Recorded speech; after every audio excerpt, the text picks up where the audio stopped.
Bible.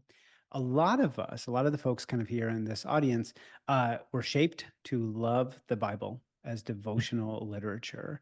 And I Mm. wonder if you have given any thought to how reading for this larger picture in view can be part of a devotional reading of the Bible. Yeah, I have thought a lot about it because in a way, it is the way of engaging Scripture that Scripture is inviting us into. So these, especially the Hebrew Bible, which is the first three quarters of the Christian Bible, and then especially the Gospels and Acts, which is like half of the New Testament. Um, these were all written in a particular mode and style of ancient Israelite literature that's super different than how we think about narrative and poetry and take it in today.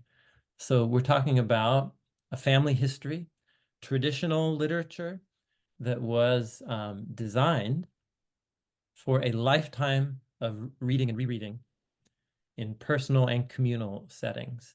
Um, and it's a literature that is intentionally designed not to be clear on the first reading or even the 50th reading. There are puzzles and riddles packed into parts of the Bible that are intentional and on purpose. They're often the parts that we stumble over and get scandalized by and think that there's a problem with the Bible, when in fact, oftentimes they're there on purpose. And it's putting some puzzle in front of you that you're going to have to keep reading because later on in the collection, there'll be a whole bunch of things that happened or that are said that are going to like back illumine those earlier parts. When you realize you've been guided along every step of the way by the sage master who's trying not to teach you information, but is trying to form you, formation as you read.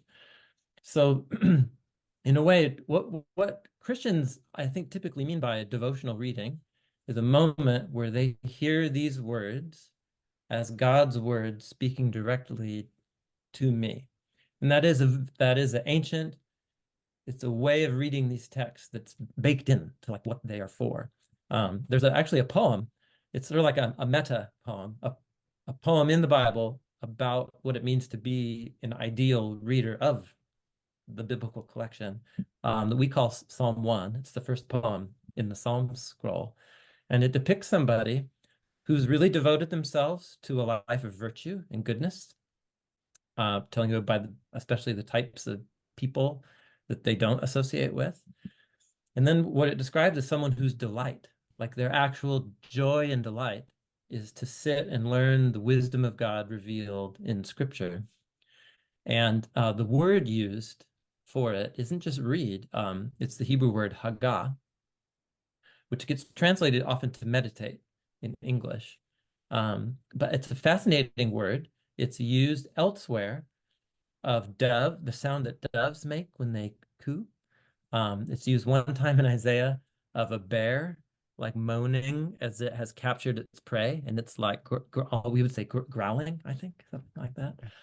But what it refers to is a quiet muttering or reading aloud or recitation. Um, so the ideal reader of Scripture is somebody who quietly, over a lifetime, personally and communally, is reading Scripture aloud, precisely to hear God give them wisdom and to teach them. And so that can happen in different modes. That it can happen in the form of reading and like tracking with what's happening in the story and the ideas in it. It can also be where, especially with the Book of Psalms, which is human prayers to God that have become God's words to people, which that itself is a great example of the divine and human coming together. People's words to God become God's words to people. And there's 150 prayers there that from their origin and throughout history have been like a training school of what it means to pray as people adopt these words into their own prayers. So devotional reading of the Bible is actually woven, it's not really separate from studying the Bible. I don't think Jesus would have understood the difference. For him, it's just meditating on Scripture. And you might do it as you pray. You might do it as you are reading and understanding and asking God for insight.